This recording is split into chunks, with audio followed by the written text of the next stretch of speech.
தற்சமயம் வெயில் உள்ளது. ஆகையால் வெயிலில் ஒரு காணொளி. குளத்தை தெற்கிலிருந்து வடக்கு வரை திருமணார்த்து மலை, கோணமலை, அருணாசலபுரம் கிராமம், அரிநாயபுரம் கிராமம், வடனந்தம்பட்டி கிராமம், மேற்கே உள்ள தென்னந்தோப்புகளை பனைமரங்களையும் அழகாக பாருங்கள். அருமையாக இருக்கிறது. மலை உச்சி, கீழ்புறம் வயக்காடு, பசுமையான வயக்காடு, அருமையான வயக்காடு, பெரியகுளத்து வயக்காடு. தென்னை மரங்கள் ஊடே ஊடே அருமையாக காட்சி அளிக்கின்றன. தென்னந்தோப்புகள் நிறையாக உள்ளன. அங்கங்கே கிணற்றுக்கு அருகில் திடல்கள் உள்ளன. கிணறுகளுக்கு அருகில் பம்பு செட்டுகள் உள்ளன.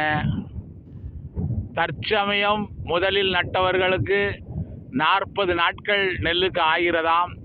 40 நாட்கள், அதாவது டிசம்பர் மாதத்து முதல் வாரத்தில் நடவு செய்யப்பட்டுள்ளது. 40 நாட்கள் ஆகிறதாம். இன்னும் 50 நாட்கள் வேண்டுமாகவே ஜனவரி, பிப்ரவரி கடைசியில் கருது அறுக்கப்படும் என்பதை அறிய முடிகிறது.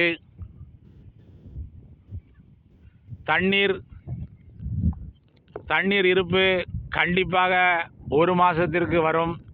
ஆகவே பிப்ரவரி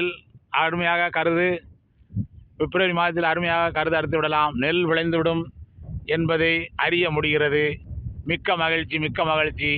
அனைவருக்கும் வயக்காட்டிலிருந்து உங்களுக்கு பெரியகுளத்தை காணொளி பகிரும் அன்பர் ஐயங்கன் நாடார், கடையநல்லூர் வட்டம், தென்காசி மாவட்டம், பாரதிய ஜனதா கட்சி தொண்டன், தமிழ் இந்தியன் ஆகிய நான் தமிழ்நாட்டில் பிறந்தவன். ஆகிய நான் ஒரு தமிழ் இந்தியன் என்பதை தெரிவித்துக் கொள்கிறேன். நன்றி, வணக்கம்.